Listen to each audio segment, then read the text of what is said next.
We're talking about grain carts. We're talking about technology in grain carts to enhance and improve your harvest efficiency. That's what we're doing in this episode of Extreme Ags Cutting the Curve. Welcome to Extreme Ags Cutting the Curve podcast, where you get a guaranteed return on investment of your time as we cut your learning curve with the information you can apply to your farming operation immediately. Extreme Ag, we've already made the mistakes, so you don't have to.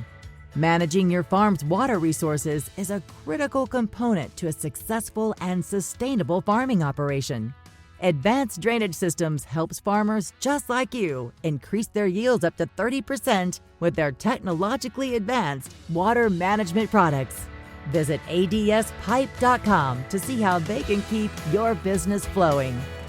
Now, here's your host, Damian Mason. Hey there, welcome to another fantastic episode of Extreme Ags Cutting the Curve. I've got Benji, Vande, Griend, and Troy Woelber. They are Demco guys. And I asked the question before we hit the record button, what do I need to do to make a better grain cart? What are you doing to make a better grain cart? More importantly, why in the hell would I need a grain cart with 2 offload augers? They're going to address all those questions and more.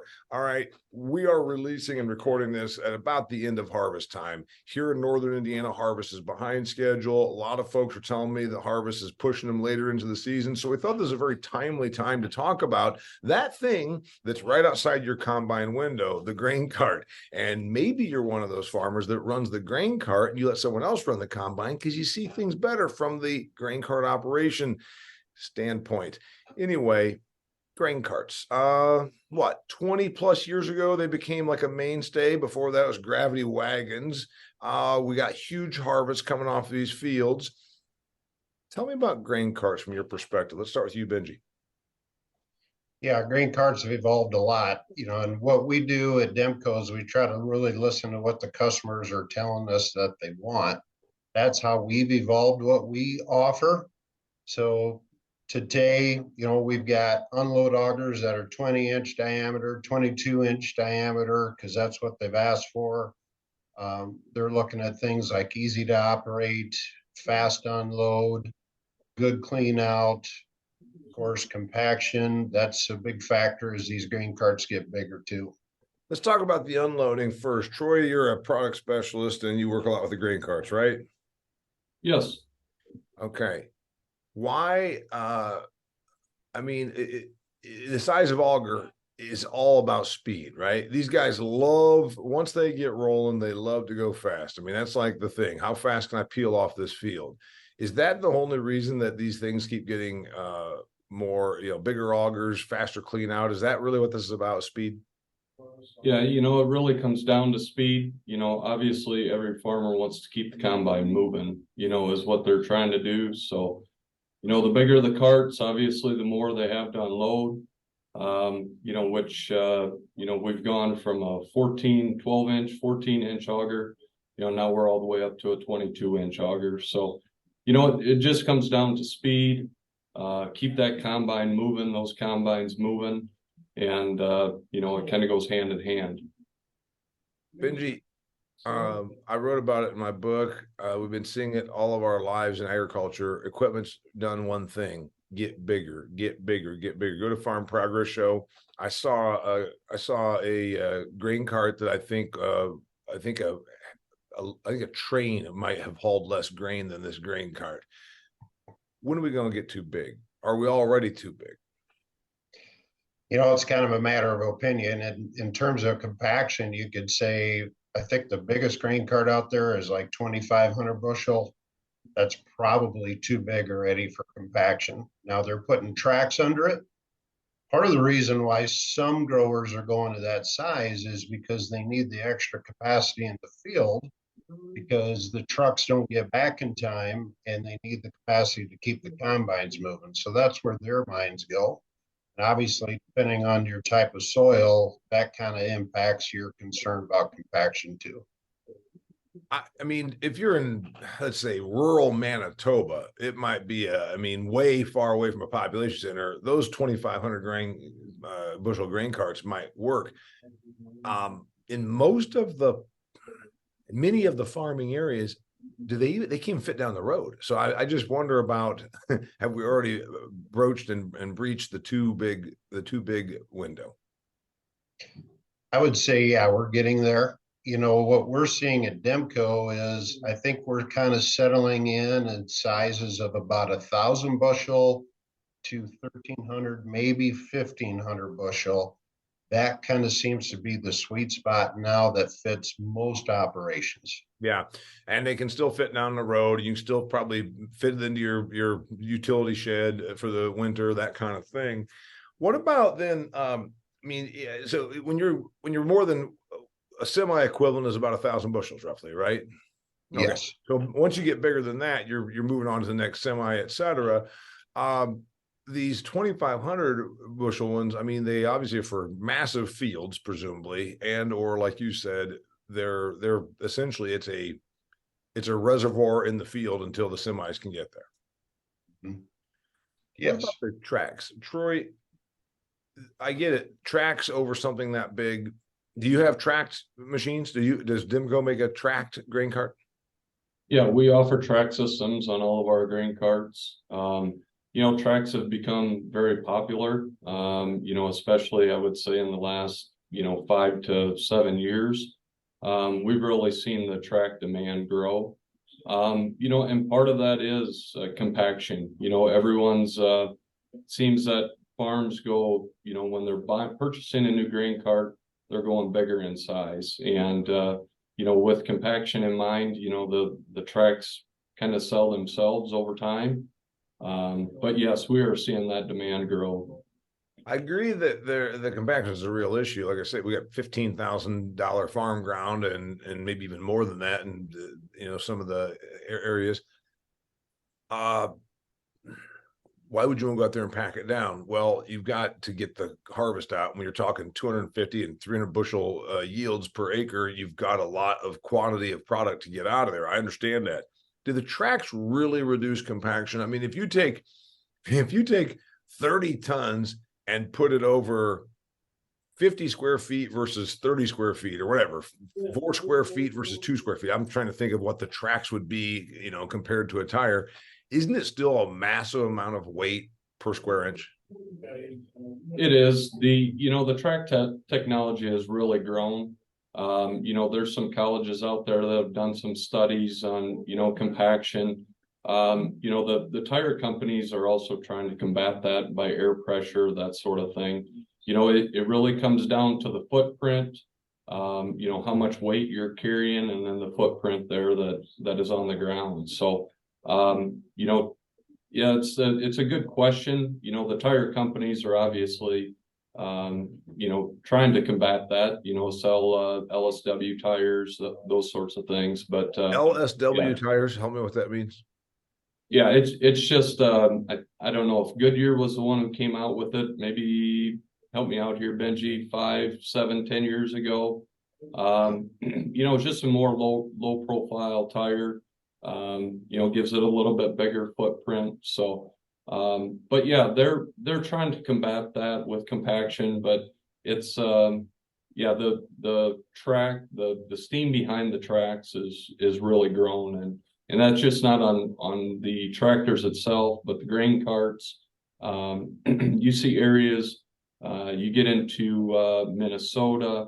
We got rice growers down south, really wet conditions, and they would really prefer, almost say they can't go without tracks in those. Our guy Matt Miles talks about that and it's a different sort of farming, and he says we'll sink sometimes, because when you're in these the 0 grade rice fields where it's absolutely different ballgame.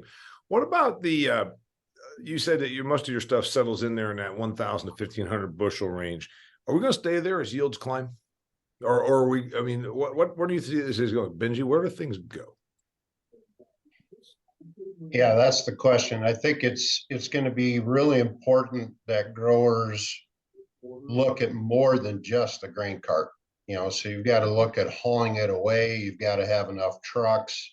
That's going to be the main thing, because if you don't have that matched up, right, that's where some of these growers are going to things like the the infield bin on wheels or the 2,500 bushel grain carts. But the issue with those big ones is, like we said, compaction. But the other part of it is you're rarely cleaning those out completely. So you're probably going to keep some bushels in the bottom of those things all day long. Mm-hmm.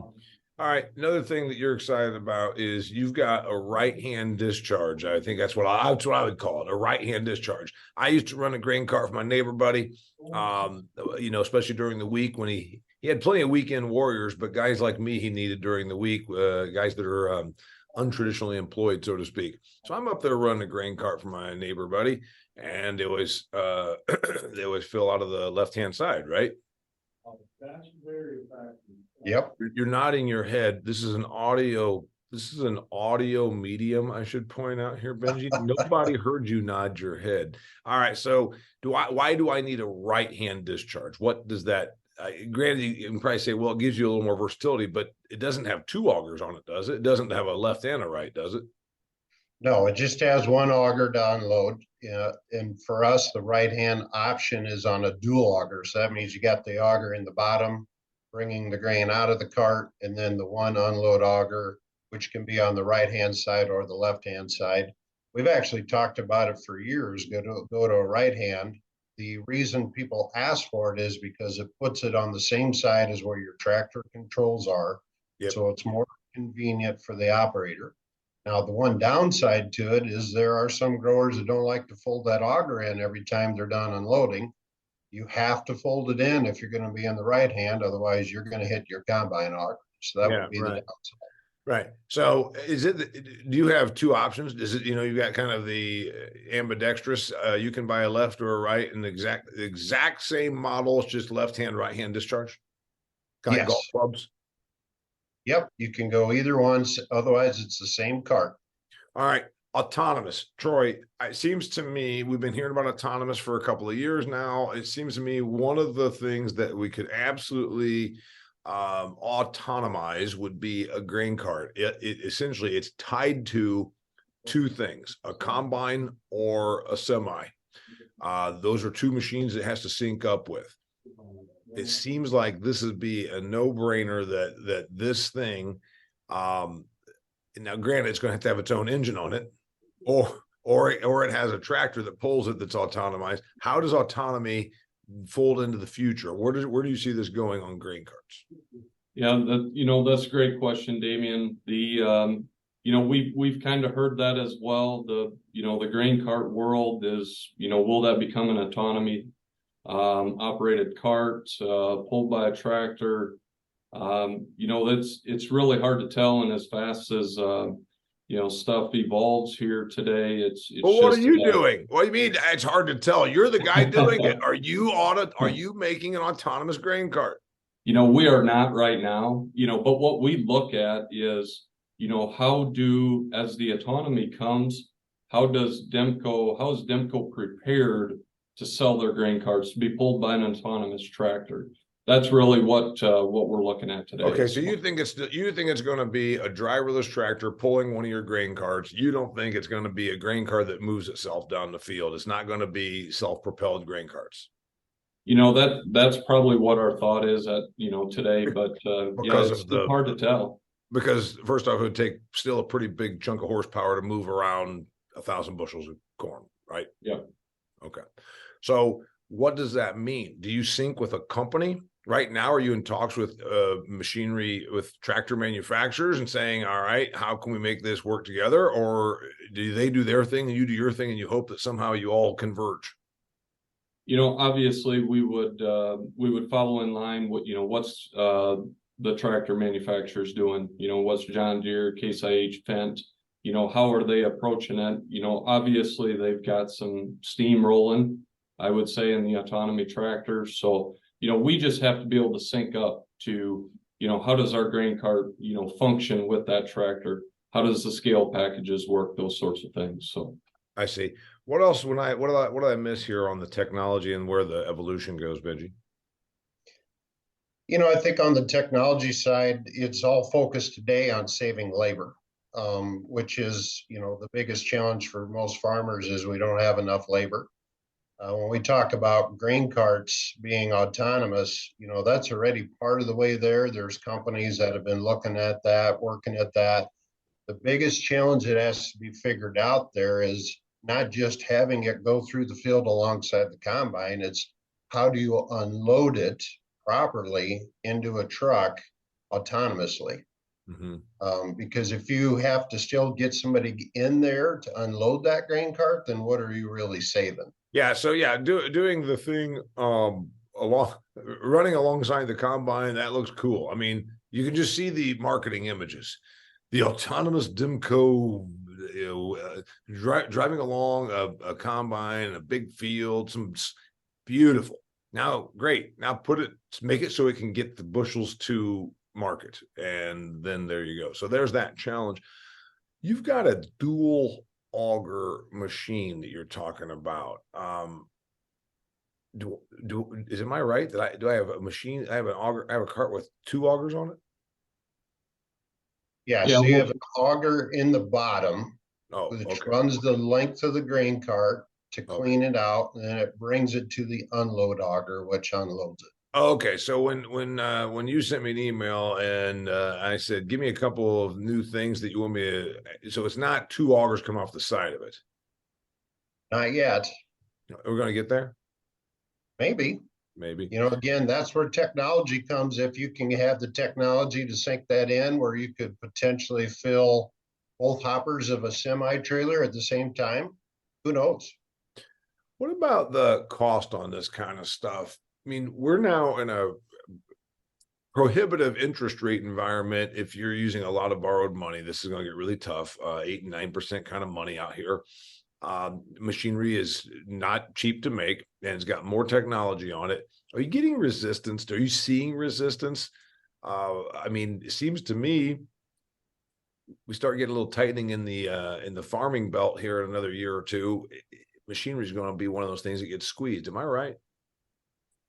Yeah, I think you're right, Damian. I'm actually out making some sales calls for the company this week, and we're starting to hear a little bit of that, where the interest rates are starting to have an impact. And yeah, to your point, at some point it's going to slow down. Somebody's going to have to start making some decisions on, okay, one of the conversations I've had with dealers is they believe there's going to be year-end spending, but on what? What's most important to the growers to spend that on? Because they're not going to be able to replace everything. Right. Yeah, well, that's been the story for a long time. It looks like we're having a big year. Let's go ahead and get some money off our books. Let's do some year-end spending.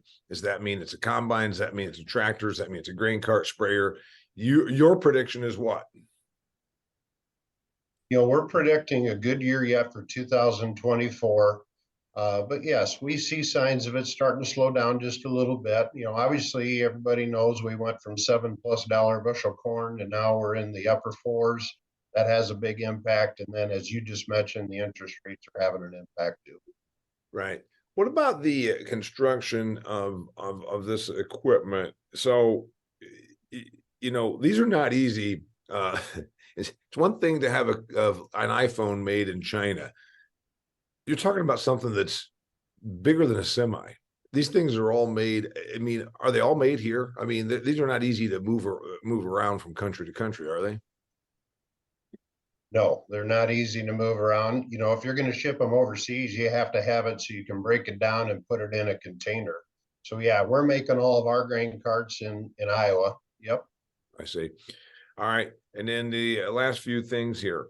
New technology is coming that I have not asked about. We talked about the tires to the tracks, and then, reduction of compaction. We talked about spreading out that load. We talked about bigger augers, talked about augers on both sides of the piece of equipment, talked about an auger in the bottom of the piece of equipment. What other evolution of grain carts are you excited about that is either already happened and I didn't talk about it, or is coming down the road? Troy, give me from your perspective. Yeah, really, as we talked about earlier in the podcast, it's, bigger, faster, stronger. What evolution will come next? That's where, our engineering team, some of our design people, they try and stay outside the box. But we also need to keep it simple as well. during harvest, busy time, we need to make sure internally that our equipment, is good equipment, stands up strong, runs good. But yeah, the evolution, there's, a lot of different ways it could go, but, it just seems like in our world, bigger, faster, stronger. Bigger, faster, stronger, but for how long is a question I have. Do you think, as I do, when we figure out the autonomy piece of it, we go faster, smaller, more autonomized? Is that's where I predict things going? There'll be more of them, units out there, maybe almost like a fleet. Maybe even the farmer doesn't own all these grain carts. They're owned by some other entity, almost like a custom harvesting situation, and a dozen grain carts are out there buzzing around like bees, but they're all autonomized. Do you see that happening? Yeah, 100%. If I'm not mistaken, I think, some of the autonomy stuff is, they've kind of started out in the smaller tractor world. Yep. Where they've started with that. So obviously, you don't have a 400 horsepower tractor out there that's, that where they're starting with the autonomy. So, 1,000 bushel cart, does that mean there's 3,000 bushel carts out there instead of, two 1,500 bushel carts? Or Benji, what do you think? Is this where it goes? Smaller fleets, swarms of grain carts? That's what we've talked about at Demco, and actually we've even worked on some things where, maybe even have something that is a tank out there that these smaller carts go to, so that when the truck comes in, they load out of that. We worked on something for a while called the harvest link, but that's where our mind was at, is smaller, less compaction. If you're not as worried about the labor side anymore, do you really need these great big grain carts? Yeah, well, assuming that technology can replace the driver, then that becomes an easier thing. And then, like you said, an in-field reservoir, that's cool for big fields, but when you're talking smaller fields, it would be a lot to move, but maybe it wouldn't. I don't know. Does Demco have an infield reservoir in the works? We've tested one that right now we're not actively selling, but we called it the harvest link. And yeah, it was a 3,000 bushel bin that you parked at the end of the field. The grain carts dumped into it, and then it could reach out to the truck. And even in some cases, if you're on a secondary road, you could reach out and load the truck on the road and keep the trucks out of the field. My farmer is a dairyman, and they have where they drag manure lines like up to 2 miles. Maybe that's the next evolution, where the combine, it goes into something, and then the grain just gets pipelined to the facility. Wait, Troy, he's like gave me a smirk. Is that maybe that's coming, or that's crazy, Damian? Smirk. What is that? Well, it's, nothing's crazy anymore. Guys will try it. Again, it's just about, what brings tomorrow. So, yeah, who knows? It's hard to tell. Benji, do you like my idea of a manure drag line equivalent for grain getting pipelined back to the facility? You liked that, didn't you? No, not really. All right, get me out of here. What do I need to know about grain carts? Anything else? If a grower says, hey, I've got a big question about a grain cart, how do they find you? They find Demco at demco-products.com, or they call our office 1-800-543-3626.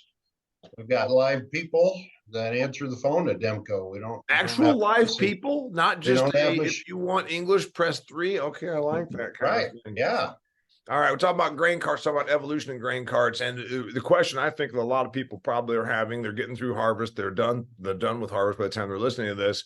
Did they have a grain cart thought in their head? They probably did, because everybody, like you said, that's a farmer, especially this year, says, all right, if I need to buy something here end of year, what am I going to buy? And they look out the window at the grain cart and they think, is that still where I want to be? Or is it time to upgrade that? Or is it time to upgrade this? And that's the question that we're addressing here on new technology, kind of exciting stuff. His name is Benji Van Griend, and he's joined by Troy Woelber. Demco guys, I'm Damian Mason. Thanks for listening to this. Share this with somebody that can benefit from it, somebody that you know who might be contemplating machinery upgrades before year end or heading into 2024's season. Thank you for being here. Until next time, reminder that if you want to become a member of Extreme Ag, you get exclusive content. You also get direct access to the farm guys for only $750 a year. It's a bargain. Check it out, extremeag.farm. That's a wrap for this episode of Cutting the Curve, but there's plenty more. Check out extremeag.farm, where you can find past episodes, instructional videos, and articles to help you squeeze more profit out of your farm. Cutting the Curve is brought to you by Advanced Drainage Systems, the leader in agriculture water management solutions.